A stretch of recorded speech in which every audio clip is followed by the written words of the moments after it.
नमस्कार, सबसे बड़ा चुनाव देख रहे हैं आप। आपके साथ मैं हूं खुशबू पांडे। रुक करेंगे खबरों की। बीजेपी के राष्ट्रीय अध्यक्ष जेपी नड्डा ने आज हिमाचल प्रदेश के बिलासपुर से चुनावी शंखनाद किया है। लोकसभा और विधानसभा उपचुनाव की घोषणा के बाद जेपी नड्डा पहली बार अपने घर हिमाचल पहुंचे हैं। नड्डा ने बिलासपुर के लोहड़ू मैदान में पन्ना सम्मेलनों को संबोधित किया है।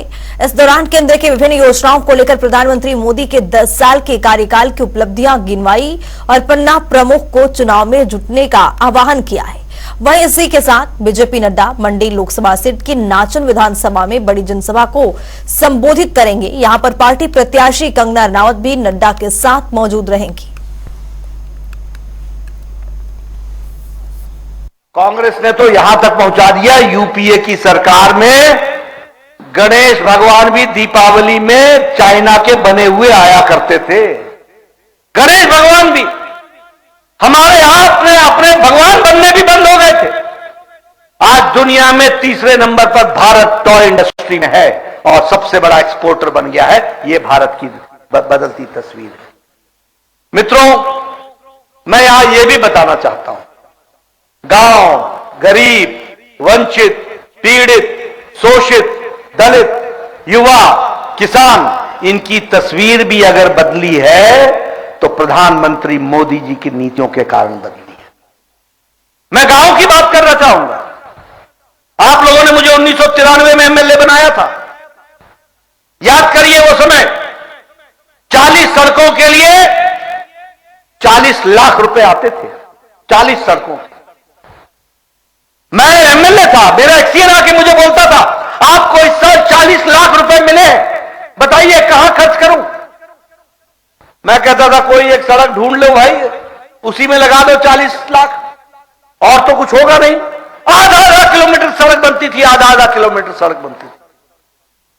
ये बीजेपी की सरकार आई, पहले अटल जी की सरकार आई, प्रधानमंत्री ग्रामीण सड़क योजना बनी, और आपको जानकर खुशी होगी कि इसी इलाके की 85% सड़कें ऑल वेदर रोड बनी। तो वो उस समय बनी, इस बात को भी हमको ध्यान में रखना चाहिए। कांग्रेस यहां एक पत्थर भी विकास का लगाया हो तो बता दे, एक पत्थर भी लगाया। अनुराग जी बता रहे थे, यह हाइड्रो इंजीनियरिंग का कॉलेज 4 साल कांग्रेस शासन में बंद रहा, नहीं बनने दिया। 4 साल जब प्रधानमंत्री मोदी जी बने और मैं मंत्री बना, तब यह फिर से चला, इसका काम शुरू हुआ। और इसको भी लेकर के ले गए, कहां ले गए थे? नगरोटा। आपको आपके वोट की कीमत समझ में आनी चाहिए। लोकसभा चुनाव की तैयारियां तेज है। सभी पार्टियां प्रचार प्रसार करने में जुटी हुई है। इसी कड़ी में मुख्यमंत्री सुखविंदर सिंह सुक्खू कुरुक्षेत्र के दौरे पर आए। इस दौरान उन्होंने चुनावी जनसभा को संबोधित किया। वहीं कार्यक्रम में कांग्रेस प्रत्याशी विक्रमादित्य सिंह भी मौजूद रहे। वहीं मुख्यमंत्री ने बीजेपी पर जमकर हमला बोला और कहा कि धनबल को जवाब देकर जनता ही लोकतंत्र को बचा सकती है।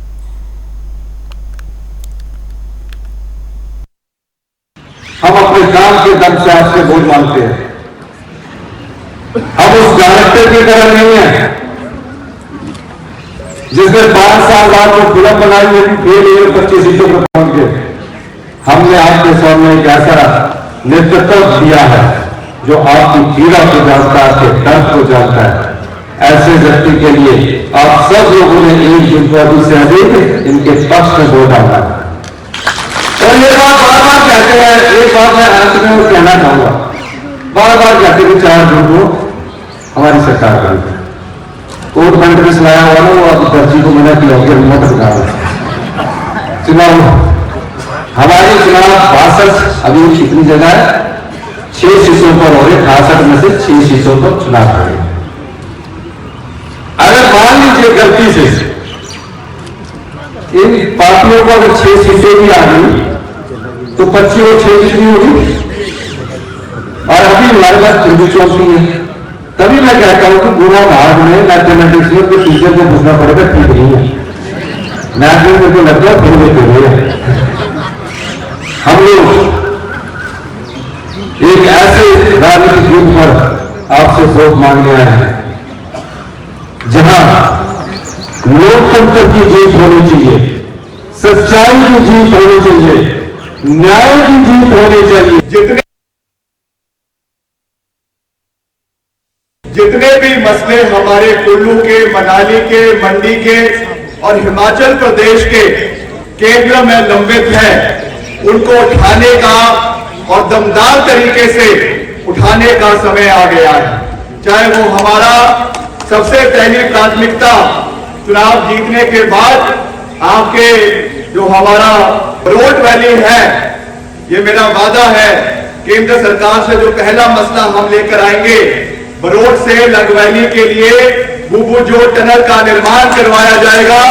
ये हमारी नंबर 1 प्राथमिकता इस इलाके के लिए रहेगी।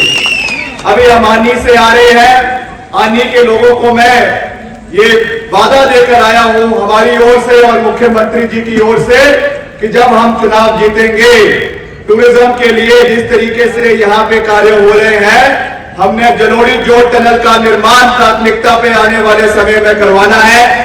बागा सरान इलाके का निर्माण आने वाले समय में प्राथमिकता पे करवाना है। यहाँ के एयरपोर्ट के एक्सपेंशन का कार्य आने वाले समय में करवाना है। इसके लिए हमारी नीयत बिल्कुल साफ है। लोकसभा चुनाव में हमीरपुर संसदीय क्षेत्र से कांग्रेस और बीजेपी के बीच कांटे की टक्कर होने वाली है। जहां एक तरफ बीजेपी ने अनुराग ठाकुर को उतारा है, तो वहीं कांग्रेस ने सतपाल रायजात को मैदान में उतारा है। इसी कड़ी में सतपाल रायजात बिलासपुर दौरे पर रहे हैं। इस दौरान सतपाल ने जनसभा को संबोधित किया। दौरे के दौरान सतपाल रायजात ने कहा है कि उन्हें जनता का काफी समर्थन मिल रहा है। इसके साथ ही बीजेपी सरकार पर जमकर प्रहार भी किया। उन्होंने कहा कि हमीरपुर से अनुराग ठाकुर का हारना तय है। साथ ही चुनाव में जीत का दावा भी किया।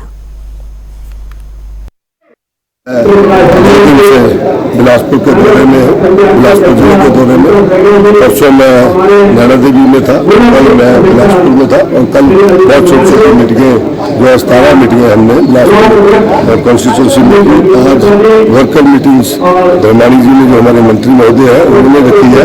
इसके बाद मुझे जुतुंगा जाना है, और इसके बाद मुझे दोबारा जो है उन्होंने रामनाथ में स्वागत बुलाया है, तो स्वागत में एक मीटिंग है। तो वापस आते आते 8 बजे बिलासपुर सदर में एक मीटिंग है।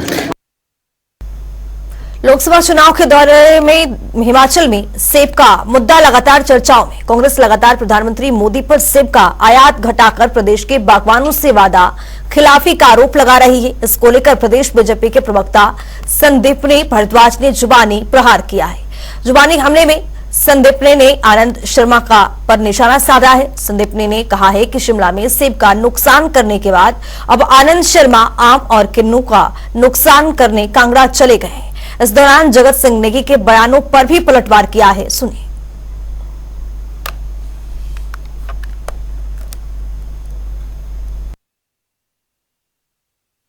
भारतीय जनता पार्टी हमेशा किसानों के हितों में अपनी बात करती रही है और आगे बढ़ती रही है।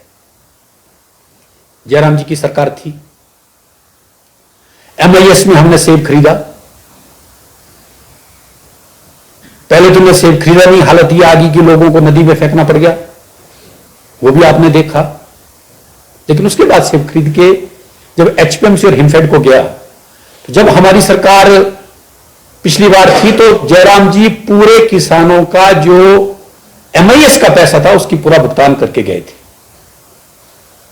पिछला सीजन बीत गया और दूसरा सीजन आरंभ हो गया। आपको मालूम है कि अब आज मेरे को दवाइयां खरीदनी है, मुझे नेट खरीदने हैं, मेरे को पेटियां खरीदनी है, मुझे इंसेक्टिसाइड खरीदने हैं, मुझे पेस्टिसाइड खरीदने हैं। 80 करोड़ रुपया आज भी HPMC का किसानों का पेंडिंग है, सरकार ने नहीं दिया। हमारा आरोप है 80 crore rupees which is still pending, which the present government has not paid to the farmers. देश में 7वें और आखिरी चरण के लोकसभा चुनाव की घोषणा हो गई। हिमाचल प्रदेश में भी 7वें चरण में 4 लोकसभा और 6 विधानसभा सीटों पर चुनाव है। ऐसे में कांग्रेस प्रत्याशी भी नामांकन प्रक्रिया की शुरुआत कर रहे हैं। नरेश चौहान ने कहा है कि देश में परिवर्तन का माहौल है।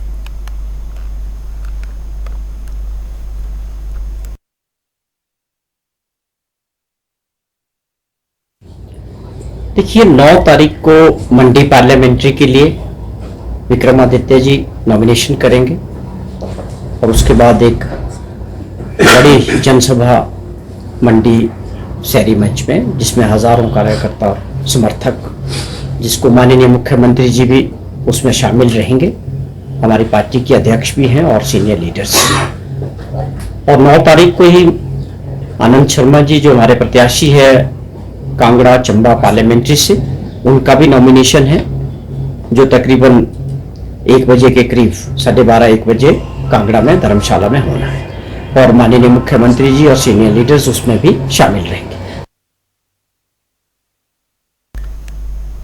सोलन में निर्वाचन क्षेत्र प्रभारी मदन चौधरी ने बैठक की है।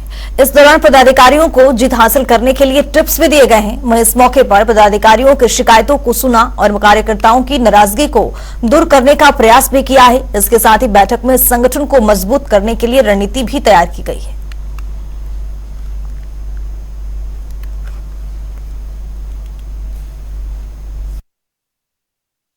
सोलन का जो विधानसभा क्षेत्र है उसकी जो हमारी कोऑर्डिनेट कमेटी है उसकी हमने मीटिंग रखी है यहाँ पे। तो ये जो आने वाला पार्लियामेंट का चुनाव है जिसमें हमारे शिमला पार्लियामेंट काउंसिल संसदीय सीट से जो है विनोद सुल्तानपुरी जो हमारे कांग्रेस के प्रत्याशी हैं, उसके चुनाव को हमें किस तरीके से लड़ना है और उसकी आज हम रूपरेखा जो है यहाँ पर आज बना रहे हैं। तो इसके लिए मैं हमारे जितने भी कोऑर्डिनेट कमेटी में जो स्थायी लोग हैं उनकी हमने भी बैठक ली है। तो सभी ने अपने अपने विचार जो हैं वो रखे हैं कि किस प्रकार हमें बूथ कमेटियां जो है गठित करनी है, किन किन लोगों में उन्हें बूथ में डालना है और जो हमारा चुनाव है इसको हमने किस तरीके से जो है तो लड़ना है। तो इसमें हमारे सभी यहाँ सोलन के जितने नगर निगम हमारे पार्षद हैं, मनोनीत पार्षद हैं, हमारे डीसीसी प्रेसिडेंट हैं, ब्लॉक प्रेसिडेंट हैं और जितने भी हमारे पार्टी के सीनियर लोग हैं उन सभी ने इस बैठक के अंदर जो है वो भाग लिया है। महिला मोर्चा की प्रदेश अध्यक्ष वंदना योगी ऊना जिले के 1 दिवसीय दौरे पर है। इस दौरान उन्होंने महिला कार्यकर्ताओं के साथ बैठक की है और चुनाव को लेकर रणनीति तैयार की गई है। वहीं ऊना के आईएएस बेटी में महिलाओं के साथ बूथ विजय अभियान की शुरुआत की गई है।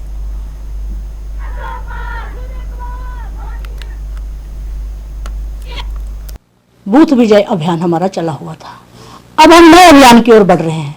तो मुझे आवश्यक लगा कि बहनों से बैठ लिया जाए, पिछले अभियान की रिपोर्ट भी ली जाए और बहनों को शाबाशी भी दी जाए और आगे के अभियान की इनको जानकारी भी दी जाए और सक्रियता से लगाया भी जाए। अभी हमारा घर घर संपर्क अभियान ऐसा चलने वाला है और आज की शुरुआत हम ऊना से करने वाले हैं। हम सांघिक होके आईएसबीटी अभी निकलने वाली हैं और एक अपील पत्र के साथ करवद निवेदन करते हुए कि एक तो 100% मतदान हो, हर कोई मत का प्रयोग करे, पहले मतदान फिर जलपान।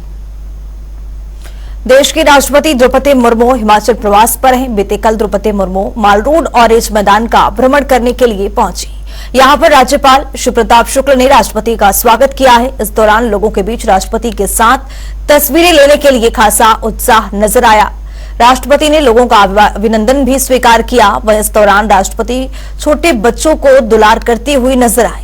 साथ ही उन्होंने बच्चों को चॉकलेट भी बांटी है। वहीं राष्ट्रपति द्रौपदी मुर्मू ने माल रोड पर प्रदर्शनी का भी अवलोकन किया।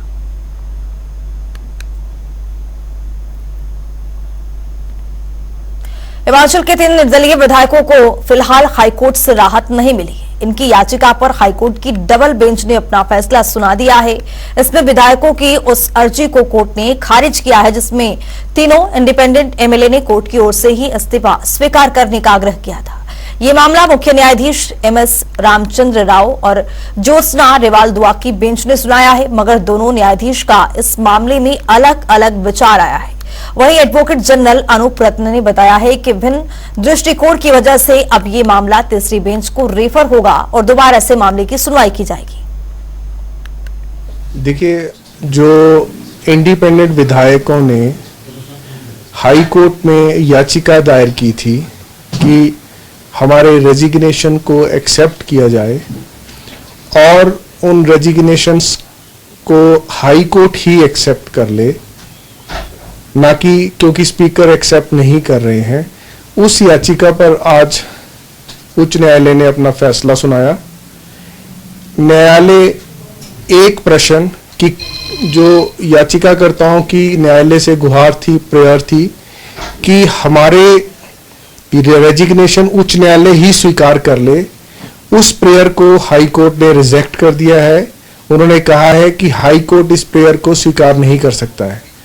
परंतु दूसरी तरफ उच्च न्यायालय में एक डाइसेंटिंग व्यू आया है दोनों माननीय न्यायाधीशों में, डाइसेंटिंग हिंदी के मीडिया के लिए, कि उन दोनों का एक विभिन्न व्यू विचार रखे हैं कि वो 2 सप्ताह में निपटारा करें। तो जब भी ऐसी स्थिति पैदा होती है, डाइवर्जेंट व्यू आता है, डाइसेंटिंग व्यू आता है, तो डिवीजन बेंच जो है उस केस को माननीय तीसरे न्यायाधीश के समक्ष रखती है, जो प्रशासनिक स्तर पर माननीय मुख्य न्यायाधीश रखेंगे, और वो तीसरा न्यायाधीश उस मामले की पुनः सुनवाई करेंगे। तो उस सुनवाई के पश्चात जो भी फैसला माननीय तीसरे न्यायाधीश देंगे वो फैसला अंतिम फैसला होगा।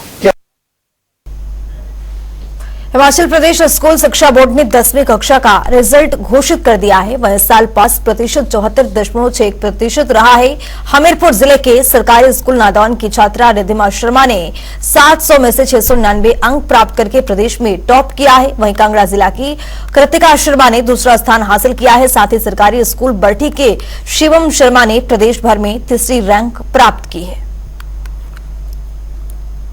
मेरी ये पोजीशन आई है और बहुत ग्रेटफुल हूँ मैं कि मेरी पोजीशन आई। मैं अपने मम्मा पापा को ये क्रेडिट देना चाहूँगी, अपने टीचर्स को जिन्होंने मुझे इतना सपोर्ट किया, मोटिवेट किया कि मैं आज इस पोजीशन पे हूँ। मैं आगे एक डॉक्टर बनना चाहती हूँ। मैं शिवम शर्मा राजकीय वरिष्ठ माध्यमिक पाठशाला बरठी का एक छात्र हूँ। जैसा कि सभी को पता है कि आज राज्य शिक्षा बोर्ड 10वीं परीक्षा का क्लास का रिजल्ट अनाउंस हुआ है, जिसमें मेरा पूरे प्रदेश भर में तीसरा स्थान है। तो इस सफलता के लिए मैं अपने गुरुजनों, माता पिता तथा सहपाठियों का श्रेय देना चाहता हूँ कि अगर वह नहीं होते तो आज मैं शायद इस स्थान पर नहीं होता। तो एक बड़ी जानकारी सामने आ रही है, उससे भी आपको रूबरू कराएंगे। बड़ी जानकारी, बड़ा अपडेट आपके सामने। ठियोग में जमीनी विवाद में गोलियां चली है, ये बड़ी जानकारी आपको दे रहे हैं। 3 व्यक्ति घायल हुए हैं, ये बड़ी जानकारी, बड़ा अपडेट आपके सामने। तो व्यक्ति को ठियोग से आईजीएमसी में रेफर किया गया है। तो छानबीन में पूरी तरह से यहां पर पुलिस जुटी हुई है।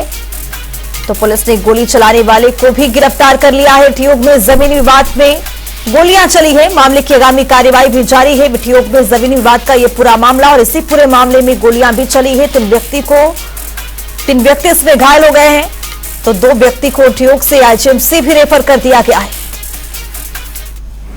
क्या हुआ सर, ये कैसे सूचना मिली और क्या? सर मैं मचाना में था, मुझे फोन आया कि कहते हैं यहाँ पे ऐसी ऐसी घटना घट गई। एक 2 आदमी बाप बेटा, जिनने की एक मेरा भाई सका भाई है, एक मेरी ज्वाइन साहब है, एक मेरा भांजा है, उन पे उन्होंने ताबड़तोड़ गोलियां चलाई।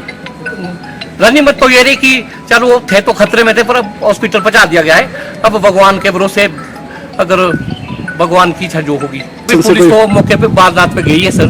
हमने तो पेशेंट को अनल फानल में लाया है। अभी एक पेशेंट जो मेरा भाना, जिसको ठियोग में अभी प्राथमिक उपचार के लिए यहाँ पे लाया और इनको भी रेफर शिमला कर दिया गया है। जो लालचंद और संदीप है उनको पहले शिमला ले जा गया है IGMC.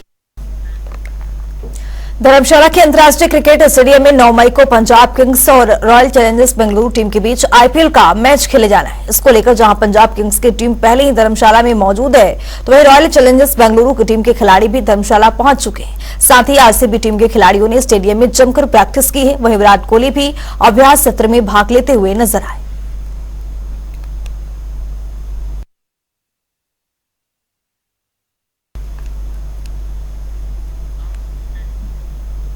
Social media messenger group में हिंदू देवी देवताओं की आपत्तिजनक फोटो शेयर करने का मामला सामने आया है। मामले में शिकायतकर्ता की शिकायत के आधार पर पुलिस ने 3 आरोपियों को हिरासत में लिया है। मामले की पुष्टि करते हुए डीएसपी बद्दी खजाना राम ने बताया है कि प्राथमिक जांच में ये पाया गया है कि मोबाइल फोन पर जिस मैसेंजर पर ये फोटो मिले हैं उसमें 500 से अधिक लोग शामिल है। वह पुलिस ने आरोपियों के खिलाफ मामला दर्ज कर आगामी कार्रवाई शुरू कर दी है।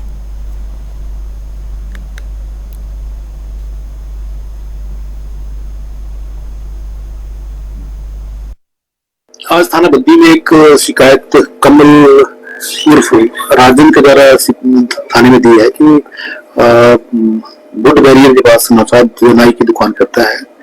इसके मोबाइल पर कुछ मैसेंजर ग्रुप में कोई आपत्तिजनक तस्वीरें उसपे आई है, ग्रुप में आई है, जिसको ये लड़के देख रहे थे। जो शिकायतकर्ता ने भी इसको देखा। जो ये तस्वीरें हिंदू देवी देवता के आपत्तिजनक उसमें शेयर की हुई पाई गई है, जिस पर थाना बद्दी में 295A IPC व 67A IT एक्ट में जो केस रजिस्टर कर दिया गया। उसमें 3 अमन, नौशाद और संजीव लड़के को पुलिस ने डिटेन किया और आगामी कार्रवाई अमल में लाई जा रही है।